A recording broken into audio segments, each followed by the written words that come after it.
Hi hello everyone. చూసారా Ugadi special అండి పట్టు శారీస్ చూసారా. ఇవి వచ్చేసి 1500 అండి, 1500 రూపాయలు. చాలా బాగుందండి క్లాత్ వైజ్గా. అయితే ఒక్కొక్కటి చూపిస్తాను చూడండి ఎలా ఉన్నాయి ఏంటి అనేది.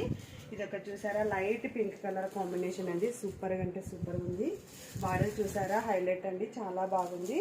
దీనికి బ్లౌజ్ వచ్చేసి ఇలా ప్లెయిన్ వస్తుందండి, చూడండి ఇక్కడ కనిపిస్తుంది కదా. పింక్ కలర్ కాంబినేషన్ అండి ఇది, చూడండి పింక్ విత్ ఇది కూడా లైట్ పింక్ కలరేనండి. ఓకేనా. నెక్స్ట్ ఇదొక కలర్ కాంబినేషన్ చూడండి, సేమ్ బార్డర్ ఏది ఉంటే బ్లౌజ్ కూడా అదే ఉంటుంది. ఓకేనా. ఎవరికైనా కావాలనుకుంటే ఆర్డర్ ప్లేస్ చేసుకోవచ్చు. ఇది వచ్చేసి గ్రీన్ కలర్ కాంబినేషన్ చూసారా, దీనికి కూడా గ్రీన్ కలర్ బ్లౌజ్ అయితే వస్తుందండి. ఎవరికైనా కావాలనుకుంటే ఆర్డర్ ప్లేస్ చేసుకోవచ్చు. ఇవి టిష్యూ పట్టు శారీస్ అండి, చూసారా లైట్ కలర్ కాంబినేషన్, చాలా బాగున్నాయి కలర్ కాంబినేషన్స్ అయితే. ఇది కూడా లైట్ కలర్ చూడండి ఎంత బాగా